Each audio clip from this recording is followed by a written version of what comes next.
18 de julio de 1942, las 3:47 de la madrada en el puerto de Murmansk. Bajo un cielo Ártico que apenas se tiene de gris en el interminable dapola. El viento helado azota como puquilas, cortando la carne expuesta de los hombres que se apenan en los mules resbaladizos por el hilo. Puedes casi sentirlo tú mismo. El aliento que se congela en el aire, el crujido de las botas sobre la escarcha, el rugido distante de las olas rompiendo contra los rompeolas. Nikolai Getman, un superviviente del Gulag recién liberado para unirse al Frente, papadía con incredulidad ante el horizonte. Sus ojos, hundidos por ecos de hambre y trabajos forzados en los campos siberianos, se fijan en las siluetas fantasmales que emergen de la niebla. Barcos aliados, cargados hasta los topes, desafiando las minas nazis y los U-boats para ligar esta fortaleza soviética olvidada por Dios. No hay fanfarrias, solo el caos organizado de la guerra. Las sirenas huyen mientras los marineros estadounidenses, con sus uniformes empapados y rostros enrojecidos por el frío, lanzan ciegos a los trabajadores portuarios rusos. Getman, con su rifle al hombro y el estómago rugiendo por las richones escasas del tian que lo trajo aquí, se une a la fila de prisioneros liberados. Prisioneros no ahora son soldados. Liberados del infierno de Colima para luchar contra otro, los nazis. Pero nada los prepara para esto. El primer barco en liberty americano maltrecho por las tormentas del Atlántico Norte atraca con un gemido metálico. Las compuertas se abren, y de ellas brota un torrente de calles. Vehículos y suministros que parecen salados de un sueño febril. Jeeps Willys con sus neumáticos gruesos y motores ronroneando, ruedan por las rampas como bestias domesticadas.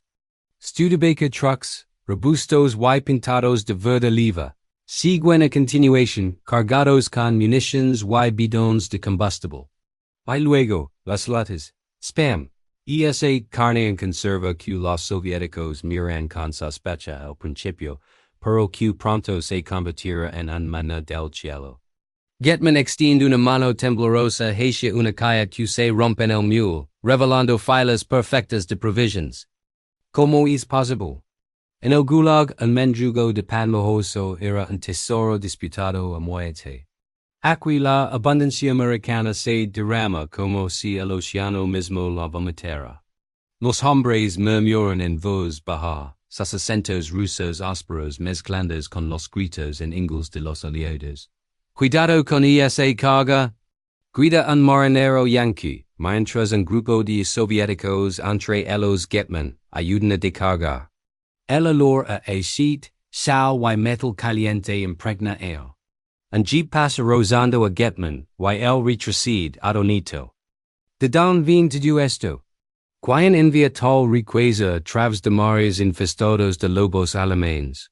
La respuesta flota en el viento. Lend-Lease, el programa americano que arma al Ejército Rojo. Pero para estos hombres, no es política. ¿Es milagro? Getman, con las manos entumecidas, agarra una lata de spam y le aprieta contra su pecho. Por primera vez en ecos, siente algo parecido a la esperanza.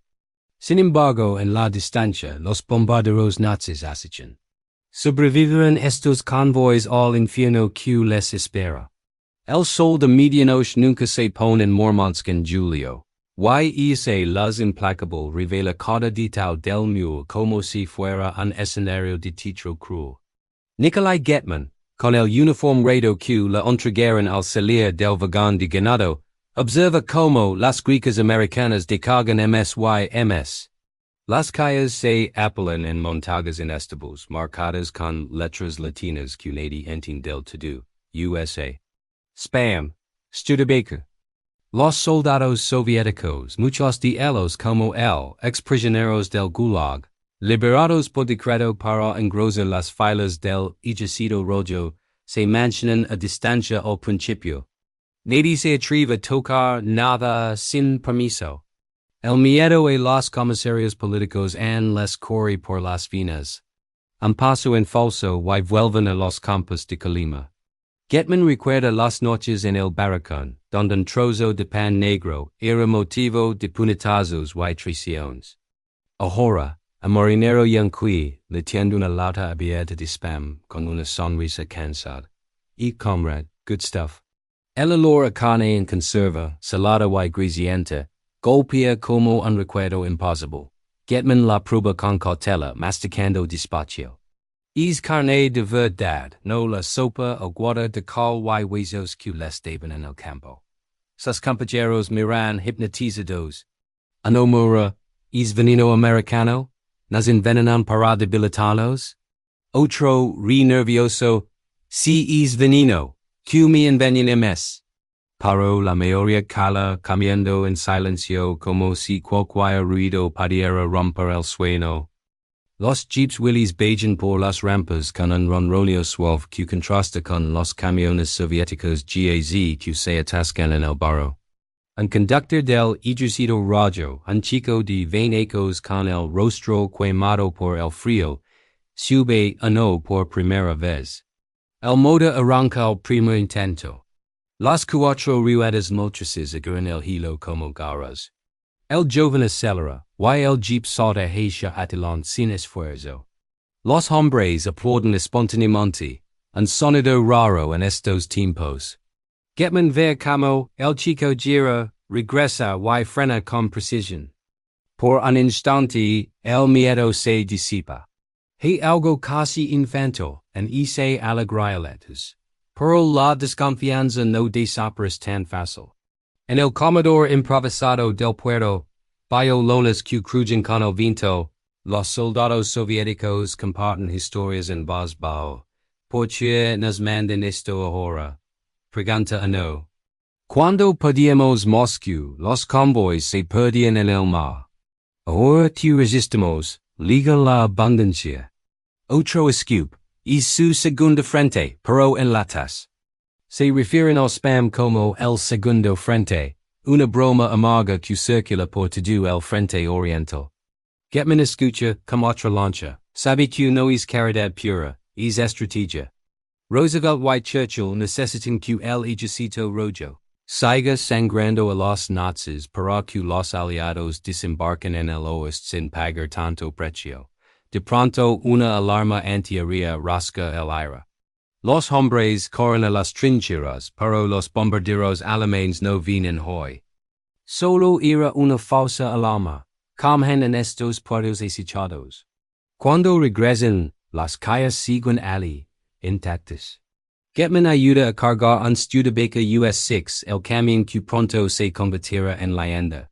Sus ruedas dobles traseras, su motor potente, su cabina cerrada contra el frío. Es como si los americanos hubieran diseñado estas bestias pensando en el invierno ruso. Un oficial soviético pasó revista, anotando números. Para el frente, dice seco. Para romper a los fascistas. Getman sube a la cabina de uno de esos Studebakers. El asiento es molido comparado con los bancos de madera del Gulag. Enciende el motor fácil, cinturones y siente la vibración en las manos. Por primera vez imagina no solo sobrevivir, sino avanzar. Pero en el horizonte, el mar barren sigue agitado, y los U-boats alemanes esperan el próximo convoy. ¿Cuántos de estos tesoros llegaron realmente al frente antes de que los hundan? El motor del Studebaker US-6 ronronea bajo las manos de Nikolai Getman como un animal vivo, fuerte y obediente. Es agosto de 1942, semanas después de que los restos del convoy PQ-17, el que más sufrió en el Ártico llegaron maltrechos a los puertos del norte. Solo unos barcos de 35 sobrevivieron al infierno de aviones y submarinos alemanes. Pero lo que descargaron, bastó para cambiar algo en el aire de Murmansk. Getman, asignado ahora a unidad de transporte en las afueras del puerto, siente el peso de la cabina cerrada, el calor del motor contra el frío eterno. El camión americano no se atasca en el barro como los gas soviéticos. Sus ruedas dobles traseras muerden el suelo helolo, y avanzan sin esfuerzo. Por primera vez el avance no parece imposible. En el frente, los rumores corren más rápido que los suministros. Los soldados del Ejército Rojo llaman a los Studebaker Studery, un nombre que suena casi caricoso en sus bocas ásperas. Sub o Studer camarada y veras como volamos. Grita un sargento mientras carga cohids cachucha en la plataforma trasera. Getman ve como montan las lanzaderas múltiples sobre estos camiones. Disparan una salva devastadora y huyen antes de que la artillería alemana responda. Los jeeps Willys, agiles y livianos, levan oficiales y mensajeros a través de caminos que antes eran trampas mortales. Un jeep pasa rugiendo junto a su convoy, salpicando nieve sucia. El conductor, un joven teniente, saluda con la mano. Getman responde con un gesto, y por un segundo se siente parte de algo más grande que su propio sufrimiento. La comida cambia todo. Las latas de spam se convierten en el segundo frente, una broma que oculta gratitud profunda. En las pausas del convoy, los hombres se sienten ardidos de fogadas improvisadas. Abren latas con bayonetas y comen la carne rosada y salada. Getman mastica despacio, recordando las raciones del Gulag, un caldo aguado que apenas calentaba el estómago. Ahora con spam, pan americano y chocolate en polvo el hambre retrocede.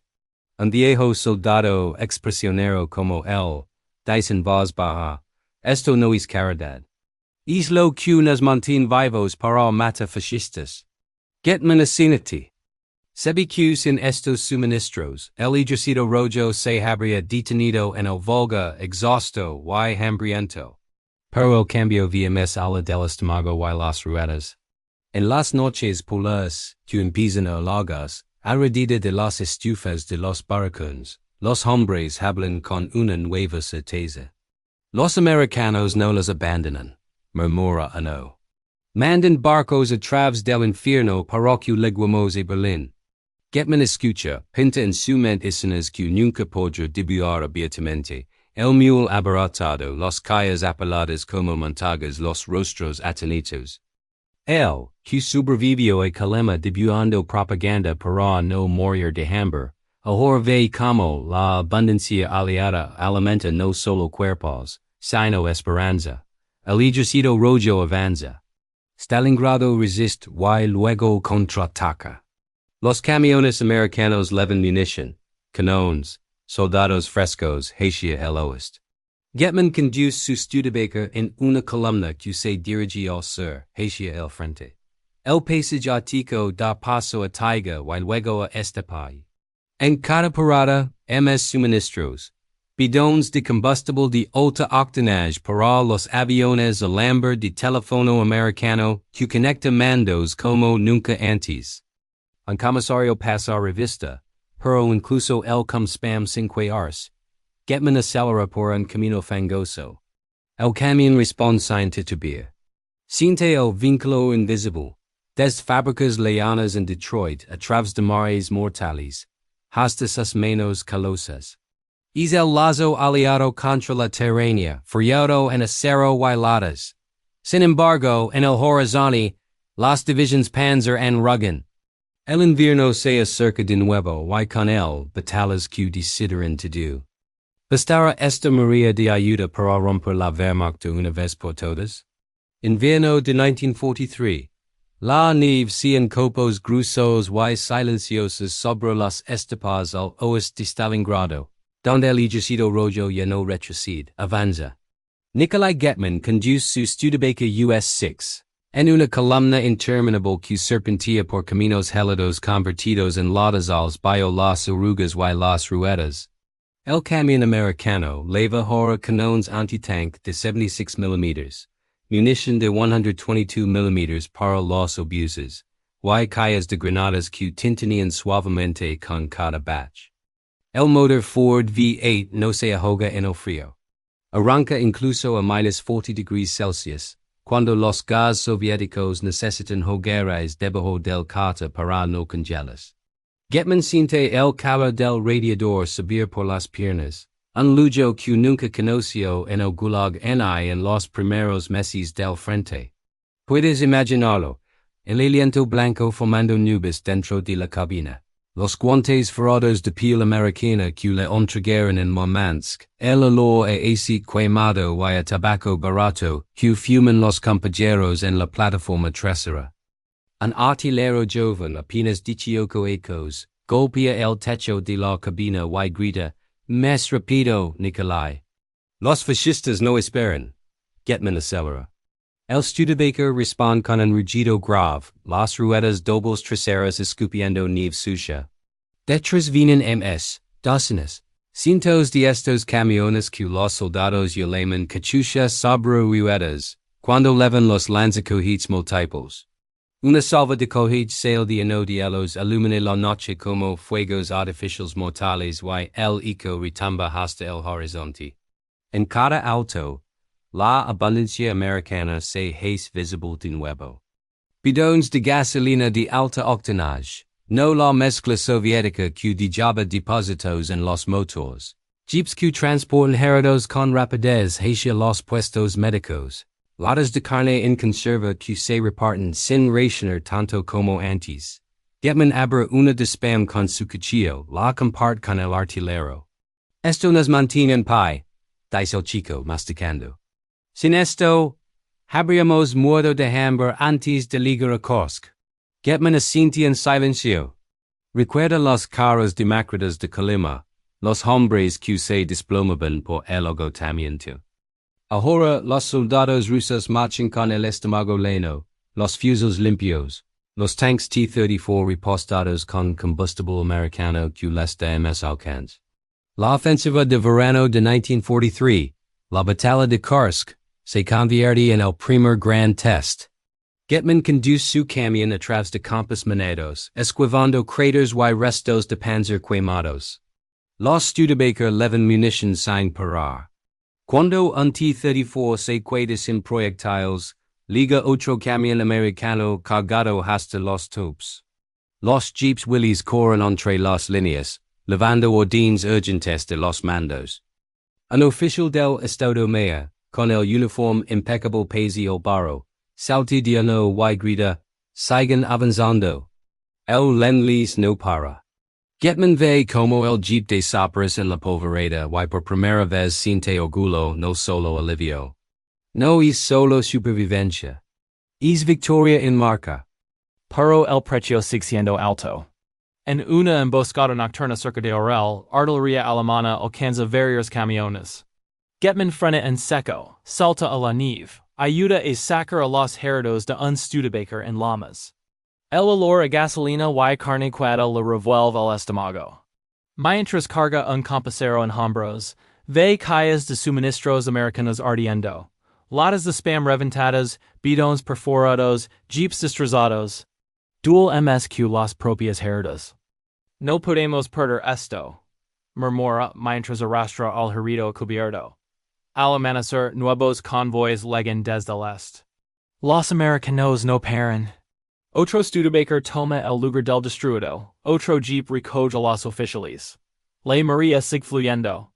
Getman reanuda la marcha. El Frente se mueve hacia el oeste, kilómetro a kilómetro. En cada pueblo libero, los civiles salen a las calles destrozadas, ven los camiones con la estrella blanca en los costados, y algunos loran. Una anciana le pone una mano temblorosa en el brazo. Gracias, americano. Getman sacude la cabeza. No soy americano. Pero ellos nos mandaron esto. Ella sonríe, y por un instante el frío parece menos cruel. Sin embargo, Berlín en está lejos. Los nazis se atrincheran y el invierno de 1944 se acerca otra vez. Podrá esta cadena ininterrumpida de convoys desde los mules de Murmansk hasta las líneas del Frente sostener el impulso hasta el final. Primavera de 1944. El barro del deshielo convierte los caminos de Bielorrusia en ríos de lodo negro, pero los Studebaker US-6 siguen rodando. Nikolai Getman, ahora sargento de una compañía de transport, conduce con los ojos entrecerrados contra el sol bayo que se refleja en los charcos. Su camión leva una carga perchosa. Motors de avión Allison para los Yak 9.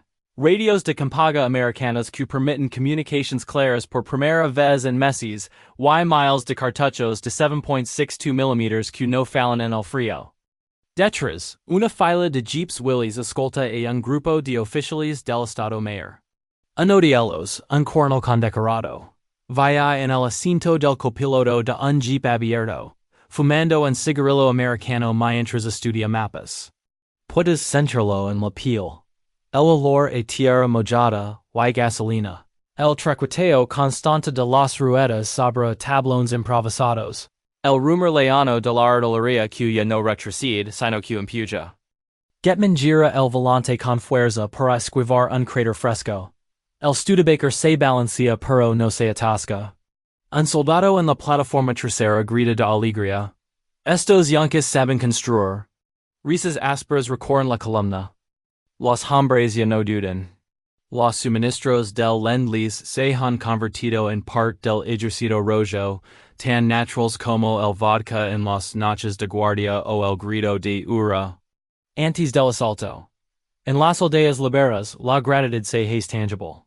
Mujeres con pañuelos en la cabeza salen a las calles destrozadas, ofrecen pan negro y huevos duros a los conductores. Una niña pequeña de no más de 7 años se acerca al jeep de Getman con una flor silvestre marquita. Para el americano, dice tímidamente, señalando la estrella blanca pintada en el capo. Getman sonríe, le pone la flor en el casco. No soy americano malishka. Pero ellos nos mandaron el camión. La niña asiente seria, como si entender el peso de esas palabras. En cada parada los civiles tocan los vehículos con reverencia. Un Studebaker que salvó a su familia de la hambruna. Un jeep que llevó al médico a tiempo, latas de leche condensada que alimentaron a los niños durante el invierno más duro. El avance se acelera. Operation Bagration, junio de 1944. Getman forma parte de la vanguardia logística que abastes a las divisiones que rompen el grupo de Ejército Centro Alemán. Los camiones americanos corren día y noche. Cuando uno se bajo fuego de mortero, otro toma su lugar casi de inmediato. Los jeeps transportan heridos a hospitales de campaña don los médicos. Usan plasma sanguíneo americano y sulfamidas que salvan vidas que antes se perdían por infecciones. Getman ve como un cirujano, con las manos ensangrentadas, murmura. Sin esto, habríamos perdido el doble de hombres. No es exageración. Las estadísticas que llegaron ecos después lo confirmarán. El Lend-Lease representó casi el 10% del armamento soviético en 1944, pero en camiones y logística el porcentaje era mucho mayor. Sin ellos el Ejército Rojo habría avanzado a pie, exhausto y lento. Una noche, acampados en un bosque cerca de Minsk, Getman se sienta junto a una fogata con sus compañeros. Alguien saca una armónica, regalo de un marinero yanqui en Murmansk, y toca una melodía lenta. Otro abre una lata de spam y la repart. Pensadlo, dice un teniente veterano, con la voz ronca por el tabaco. Estos ecos éramos carne de cañón hambrienta. Ahora comemos carne americana, conducimos camiones americanos y matamos fascistas con balas americanas. ¿Quién lo habría creído? Silencio. Luego, un murmullo de acuerdo. Getman mira las llamas y recuerda el mule de Murmansk. El viento helado, las calles apeladas, la incredulidad inicial. Aquilda, el lazo se forjó. No era solo metal y comida. Era la promesa de que no le echaban solos. El convoy reanuda la marcha al amanecer. Berlín está a meses de distancia, pero ya se siente cerca. Los nazis retroceden, y con cada kilómetro ganado. El vínculo aliado se hace más fuerte, más inquebrantable. Getman acelera el Studebaker. El motor rugiendo como en juramento. Sin embargo, en el horizonte encuentran batallas feroces. El Vistula. El Oder. Las calles de la capital del Reich. Llegaron estos convoys hasta el final. O el precio final será demasiado alto, incluso para esta María de Ayuda. Abril de 1945. Las Calles de las Afueras de Berlín arden bajo un cielo plomizo que luz cenizo y metralla. Nikolai Getman, con el rostro cubierto de Holland y la barba crecida, getting su Studebaker US6 en una plaza destrozada cerca del Tiergarten. El camión, marcado por impactos de bala y astelado por escuelas, and ronronea fielmente. Ha recorrido miles de kilómetros desde Murmansk, través de Stalingrado, Kursk, Bagration, el Vistula, el Oder. Ahora está aquí, en el corazón del Reich agonizante, descargando las últimas calles de munición para los soldados que asaltan el Reichstag. Puedes verlo todo, el humo negro que sube de los edificios en ruinas, el olor acre a cerdito y madera quemada, el estruendo constante de la artillería soviética que ya no encuentra resistencia organizada. Getman salta de la cabina ayuda a bailar calles marcadas con la estrella blanca descolorida. Un joven soldado con el uniforme hecho girones agarra un fusil Mosin cargado con cartuchos americanos y corre hacia adelante gritando Zorodino. Getman lo ve desaparecer entre las barricadas. Siente un nudo en la garganta. Es chico, podría haber muerto de hambre en 1942. En cambio, Liga a Berlín con el estómago lleno y el arma caliente. Los jeeps Willys, ahora cubiertos de barro y sangre seca, siguen circulando entre las líneas. Uno trae un general soviético que baja de un salto, ajustando la gorra. Mira el convoy de Studebaker y murmura algo en voz baja a su ayudante. Sin estos, habremos tardado ecos a mes. Getman no lo oye pero lo siente en cada fibra. Los suministros del Lend-Lease no ganaron la guerra solos, el Ejército Rojo derramó ríos de sangre por cada kilómetro. Pero sin ellos, el avance habría sido más lento, más costoso, quizás imposible. Los camiones americanos liberaron el 400% más de carga que los soviéticos equivalentes. Los aviones alimentados con combustible de alta octanaje volaron más lejos y más alto. Las latas de spam y las richones se mantuvieron a melones de hambres en pie cuando el hambre amenazaba con detenerlos. En un momento de calma relativa, Getman se sienta en el estribo del camión. Abre la última lata de spam que le queda, una reliquia guardada desde Murmansk. La cum despacio, mirando como los soldados izan la bandera roja sobre el Reichstag a lo lejos. Lágrimas silenciosas corren por su rostro sucio. No son de tristeza, son de algo más profundo. Recuerda el mule helado de 1942. La incredulidad, el miedo, la desconfianza inicial. Recuerda como esa abundancia absurda jeeps que arrancaban al primer intento. Camiones que no se rendían al frío, comida que no era un lujo sino un derecho, se convirtió en la columna vertebral de la victoria. Des fábricas en Detroit y puertos en Nueva York, a través de mares infestados de muerte, hasta sus manos colosas. Un lazo forrado en acero, combustible y latas de conserva. Un compasero se acerca, le da una palmada en el hombro. Termino Nikolai, Berlín es nuestro. Getman asiente, pero no dice nada. En su mente pinta la escena final, no como propaganda, sino como verdad cruda. Un superviviente del Gulag, un convoy americano, un Ejército Rojo que avanza hasta el final. El vínculo aliado contra la tiranía number few perfecto. Hubo tensions, sospechas, costos inmensos, pero few real. Y funcionó. Getman se pone de pie, sube de nuevo a la cabina. El motor arranca con el mismo ronroneo familiar. Hey traballo por hacer lever suministros a los que reconstruyen, ayudar a los heridos, enerar a los caídos. Pero por primera vez en ecos, el camino no leva a más muerte. Leva a casa. El Studebaker se pone en marcha entre las ruinas. Detrás, el humo se eleva. Delante, un futuro incierto pero libre. Verano de 1945. El sol quema las ruinas de Berlín. Pero el aire llenó la pólvora. Sino a polvo y algo nuevo. Silencio roto solo por el martillo de los que reconstruyen. Nikolai Getman, desmovilizado hace semanas. Camina por las calles destrozadas con un Studebaker US6 que le han permitido conservar temporalmente. El camión, con la pintura verde oliva descolorida y marcas de guerra en cada panel.